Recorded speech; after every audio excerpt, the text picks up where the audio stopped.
Bismillahirrahmanirrahim. Alhamdulillahirrabbilalamin. Wassalatu wassalamu ala asrafil anbiya'i wal mursalin wa ala alihi wa sahbihi ajma'in amma ba'du. Pertama-tama marilah kita panjatkan puja dan puji syukur kita kehadirat Allah Subhanahu wa taala yang telah memberikan kita nikmat sehat, terutama untuk saya sendiri, sehingga saya bisa menyelesaikan tugas video ini tentang hutang pajak.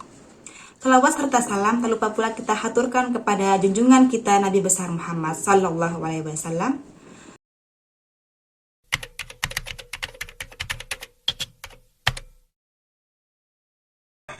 Baik, di sini saya akan memperkenalkan diri saya. Perkenalkan, nama saya Indah Cahizan Febriani dari Prodi PPKN dengan nomor NIM 2021 A1 C110.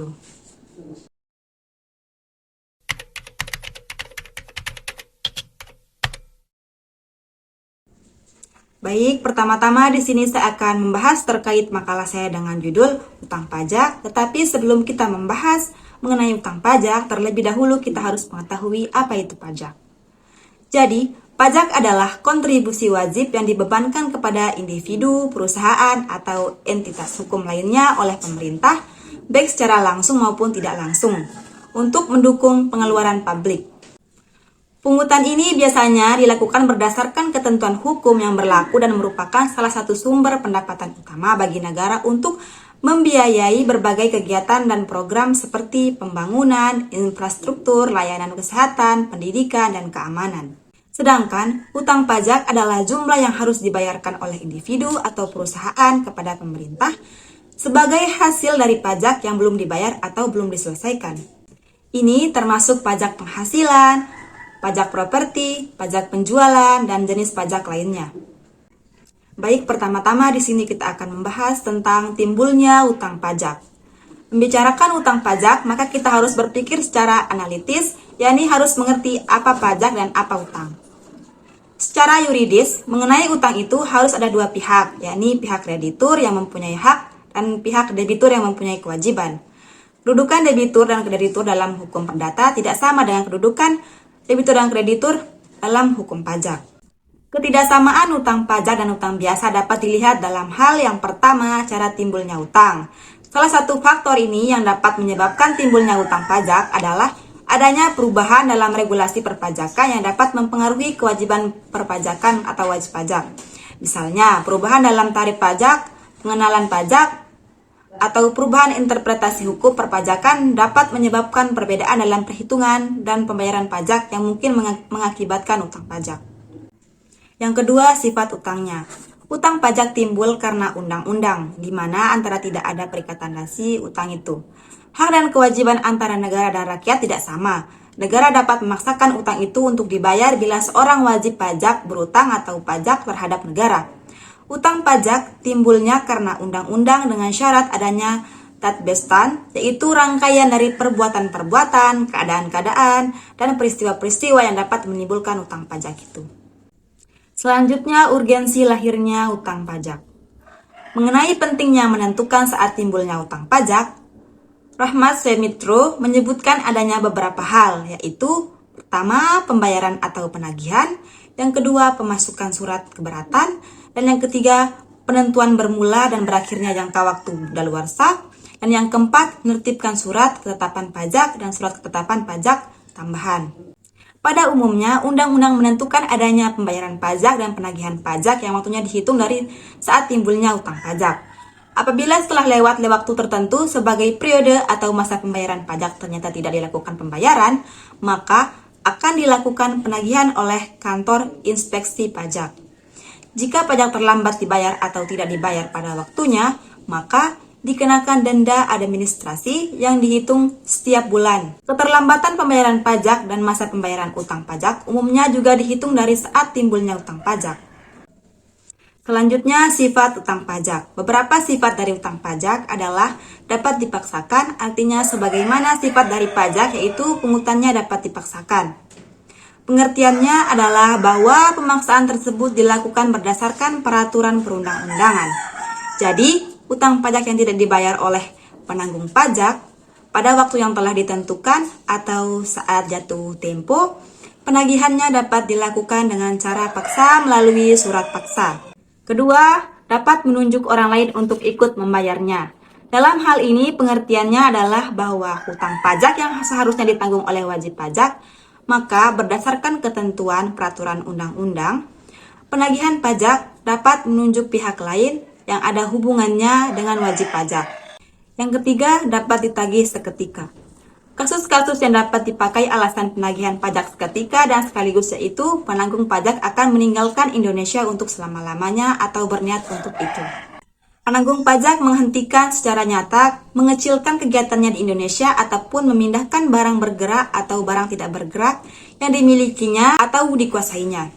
Pembubaran badan atau niat untuk membubarkannya, pernyataan palit atau penyitaan harta penanggung pajak oleh pihak lain.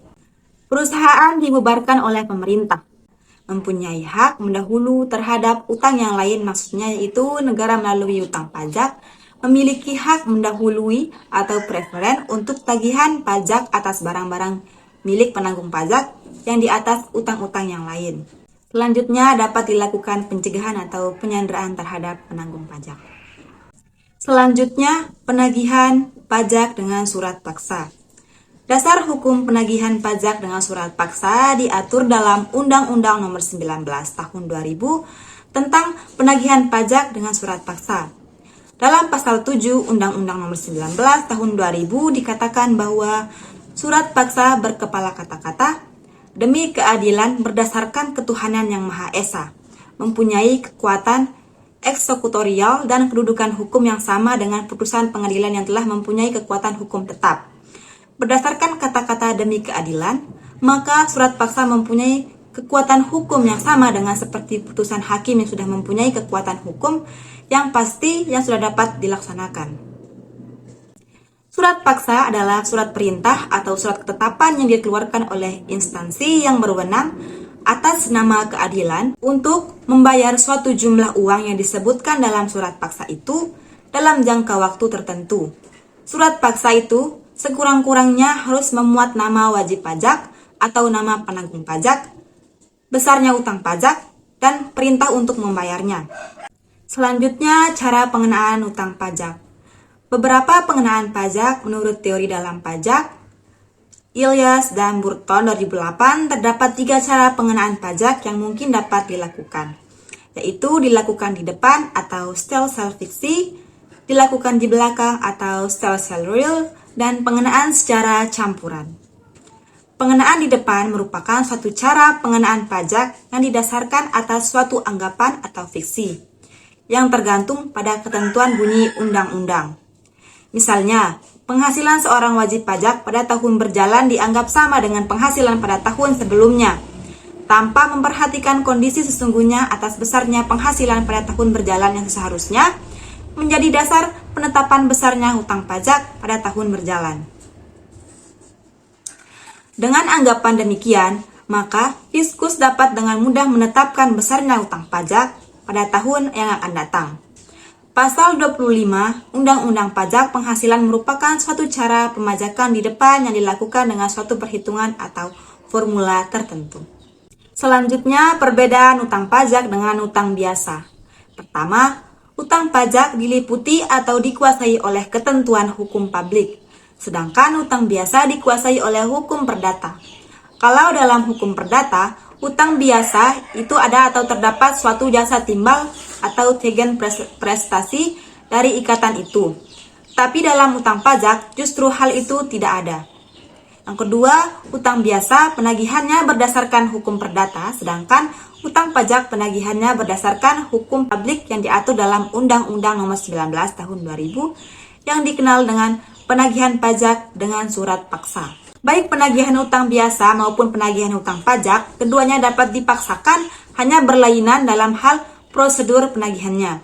Utang biasa, prosedur untuk memaksakan penagihannya harus melalui keputusan hakim pengadilan. Sedangkan utang pajak tidak melalui hakim, tetapi prosedurnya lebih singkat, yaitu langsung dengan paksaan berdasarkan surat paksa. Selanjutnya, hapusnya hutang pajak. Di dalam hukum perdata, mengenai hapusnya perikatan diatur di dalam pasal 1381 Kitab Undang-Undang Hukum Perdata atau KUHP. Apa yang dapat menyebabkan hapusnya perikatan perdata, sebagian dapat pula mengakibatkan hapusnya perikatan pajak.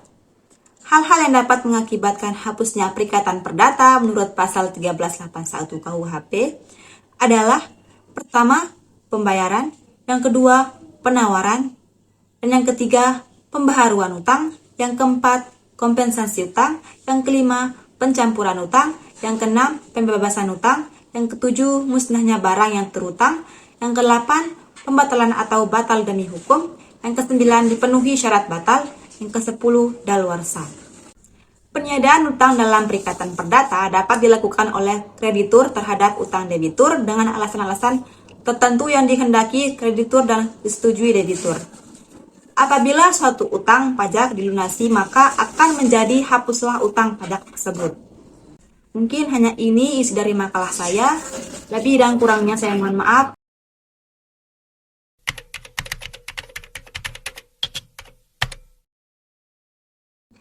Baik, di sini saya akan memberikan salah satu contoh kasus hutang pajak. Salah satu contoh kasus hutang pajak yang terjadi pada perusahaan besar di Indonesia adalah kasus yang melibatkan PT Freeport Indonesia.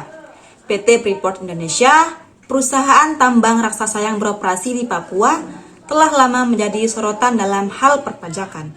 Salah satu kontroversi utama adalah sengketa pajak antara perusahaan dan pemerintah Indonesia. Pada tahun 2017, sengketa tersebut mencapai puncaknya ketika pemerintah menuntut PT Freeport Indonesia atas klaim utang pajak yang besar mencapai miliaran dolar US. Sengketa ini terutama berkisar pada interpretasi peraturan perpajakan di Indonesia serta ketentuan dalam kontrak karya yang mengatur operasi PT Freeport Indonesia.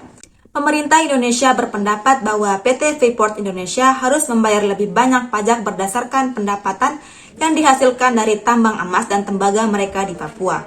Namun, PT Freeport Indonesia bersikeras bahwa mereka telah mematuhi semua peraturan yang berlaku dan telah membayar pajak sesuai dengan yang diwajibkan.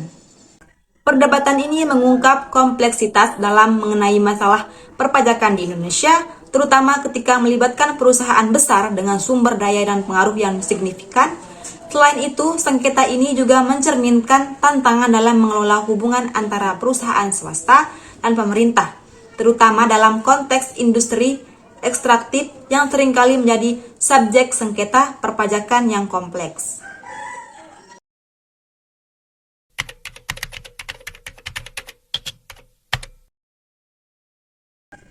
Baik, di sini saya akan memberikan solusi untuk kasus yang terjadi pada PT Freeport Indonesia dengan pemerintah Indonesia, yang dimana menurut saya solusi untuk menyelesaikan kasus sengketa pajak antara PT Freeport Indonesia dan pemerintah Indonesia perlu dilakukan pendekatan yang komprehensif. Yang pertama, diperlukan dialog yang intensif antara kedua belah pihak untuk mencapai pemahaman yang lebih baik tentang perspektif masing-masing. Ini dapat dilakukan melalui mediasi atau negosiasi yang dipimpin secara independen atau dengan bantuan mediator yang disetujui bersama. Yang kedua, diperlukan audit yang menyeluruh terhadap pembayaran pajak yang dilakukan oleh PT Freeport Indonesia dengan melibatkan pihak independen atau lembaga audit yang diakui secara internasional.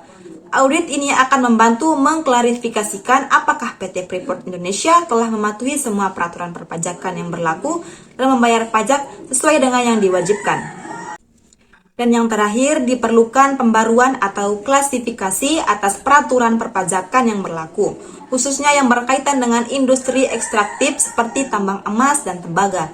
Hal ini dapat dilakukan melalui revisi regulasi perpajakan yang lebih transparan dan jelas, serta melalui dialog terbuka antara pemerintah dan perusahaan dan masyarakat sipil untuk memastikan keadilan dan keterbukaan dalam sistem perpajakan.